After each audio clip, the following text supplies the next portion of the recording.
Hey everybody, welcome. It's Ty Hicks. I'm very excited to be speaking with you today.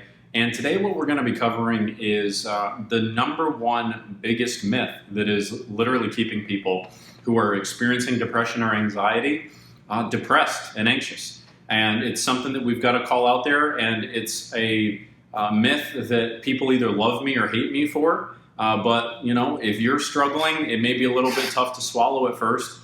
But it's one that you've got to really be able to embrace if you actually care about being able to change. And I call this the broken patient myth. And it is a myth that is perpetuated far and wide by our culture and our society, and has been for, as long as I can really think of, probably at least over 100 years in the context of mental health. And it's this idea that if you have depression or if you have anxiety, that your situation is going to be best handled if we give you a medical diagnosis and we prescribe you, either continued therapy treatment or medication or, something along those lines in order to treat, your mental illness.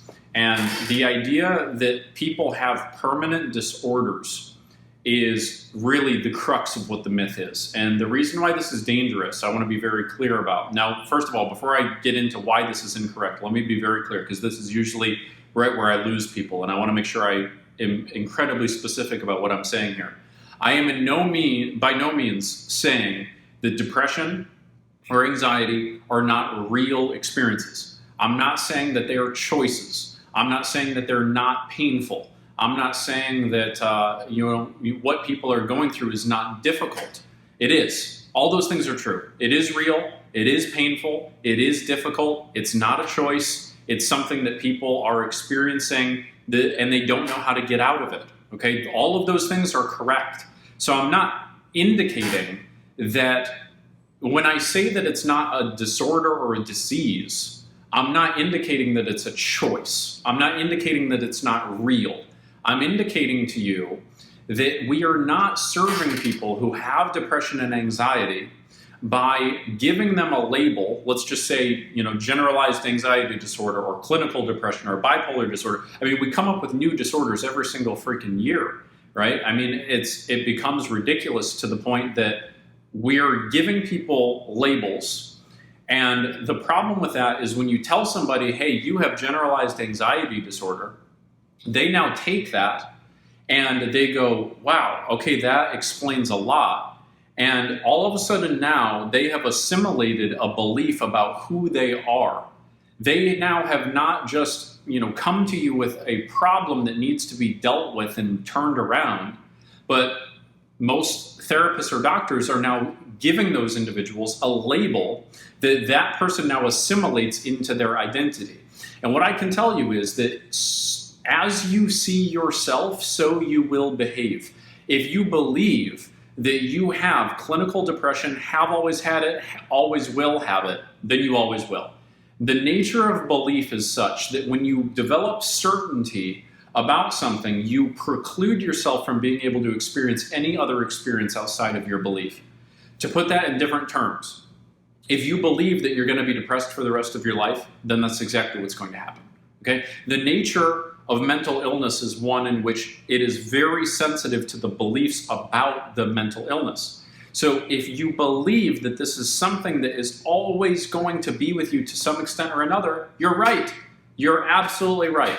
And in fact, this is where I find that people say, Ty, how the hell could you say this? You're claiming that this stuff can be turned around and that this can be eliminated. Yes, I am claiming that because I've experienced it, I've witnessed it, I've helped facilitate it, and I know the process that makes it happen. I have seen this happen for innumerable individuals, people dealing with issues probably more severe than you're dealing with right now. Okay, and I don't mean that to be insensitive, but I'm just saying I've worked with people from all across the spectrum. People that have dealt with incredible, serious, unbelievable physical and sexual abuse throughout their entire life. People who've witnessed incredibly traumatic situations. People who've had such debilitating anxiety they couldn't even touch a doorknob. They weren't even able to leave their bedroom, let alone their house, or engage in employment or go out in a social situation. Okay? Whatever it is that you're dealing with, I'm not belittling it or claiming it's not legitimate or painful. I'm sure it is, but I'm telling you, there's probably somebody out there who's been through worse, who's actually fully turned around their issue in natural and quick and sustaining ways. So that's what you need to understand, is that if you believe that you have a permanent disorder and that this is never going to get turned around, then you're right, and it's just not going to happen. But if you become open-minded and curious about how other people have actually gotten results, then you may actually have a path forward for you where you can actually turn things around. But I have to call this out for what it is, and this is, again, what people love or hate me for, and I'm fine with that, because I know the only way to get somebody out of their state of suffering is to first make sure that they fully understand the truth that they absolutely can get out. If you don't believe you can get out, you never will get out. That's really all there is to it. Now, there's another reason why people are resistant to understanding that this is a myth, and that's that they don't want to believe that making change can be possible. You heard me right. People who are suffering do not want to believe that change is possible. Now, again, hear me very clearly on this, because there's a difference between what you consciously tell yourself and what you subconsciously believe. What you consciously tell yourself, and I know this and can validate it because I work with these people every single week, right? And I was depressed myself too. I endorsed all of these beliefs I'm talking about at one point in my life as well. So it's something that we all go through. At the conscious level, somebody that is depressed or anxious is very often saying to themselves, I do want to change. I do want to turn this around. How do I turn this around? They're curious about that. And they do tell themselves that they want to get out of where they want to get out of. But as soon as I tell them, yeah, this is something that can get turned around in 60 days, a lot of people go, bullshit. And they say, there's no way that that could be possible. And I will tell you very clearly, and you got to trust me on this. The reason why people do not want to believe that change can happen quickly is, think about it. If it is really possible that depression and anxiety could be turned around in 60 days, what would that mean for you in terms of you reflecting on all of the years of pain that you've been dealing with this issue that could have been avoidable, right? Most people would rather cling to the painful certainty that they have that their problem will never be resolved and be able to still justify why it is that they're still in pain, and be able to claim that it's something that lies outside of their control. Then to acknowledge that just as innumerable people who have come before them have learned how to naturally and quickly and sustainably eliminate this problem, so could they. And that if they would have just had access to the right system and strategies, all of the pain they've already been through could have been avoided. That idea is too difficult for most people to grasp and take home with them. It's too difficult of a pill to swallow for most people to believe that they have simply not been approaching their problem in the right way.